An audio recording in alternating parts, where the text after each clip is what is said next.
as they say in the real estate business. You're on Minneapolis.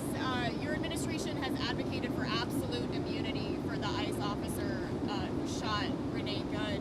How do you define absolute immunity? What does that mean? Everyone's seen it, and the woman was very violent. She's a very radical person. Very sad what happened. Her friend was very radical. Go or drive. For the officer, absolute immunity. How would you define that? Well, I'm going to let the people define it. But immunity, you know what immunity means as well as I do. So that officer should be back on the force? People can't be treating law enforcement that way, whether it's ICE or Border Patrol or our police and men and women. You can't do that. We have, the law enforcement in our country is doing really well, despite the fact that Sleepy Joe Biden allowed people to pour through an open border. Crime stats just came out. We have the best crime stats on record, despite all the criminals he allowed into our country. We've gotten a lot of them out. We have to respect our law enforcement. At a very minimum, that woman was very, very disrespectful to law enforcement. And you heard the same noises. You saw the same crunch that I saw. You can't do that with law enforcement, whether it's police or ICE or Border Patrol or anybody else. When it comes to ICE officials, though, Mr. President, well, just to clarify on the absolute immunity, do you believe ICE officers should have absolute immunity? Generally speaking, these people have been harassed and threatened every day. They had bands out playing so they couldn't sleep at the hotel. I see what they're doing to them. They're threatening them constantly.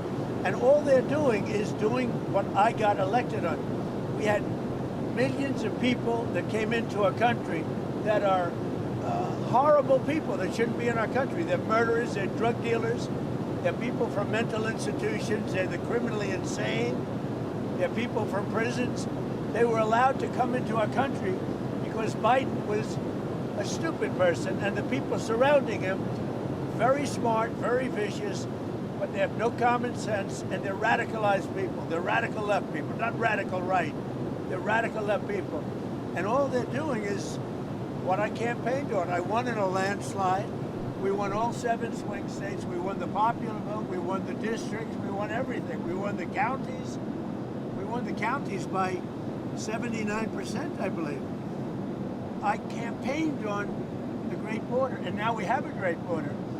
But Biden let 25 million people come into this country, and many of those people are criminals, including 11,888 murderers, and we want them out. And I won on that. Now people don't talk about it because the border is so secure. Nobody wants to talk about it anymore. The border was one of the reasons I won the election. I've done such a good job on it that nobody wants to talk about it anymore. The border is totally secure. And now the crime stats just came out, and they're the best numbers since they were taken, and that's like 50 years ago. We have the best crime numbers, despite the fact that a lot of criminals were allowed into our country.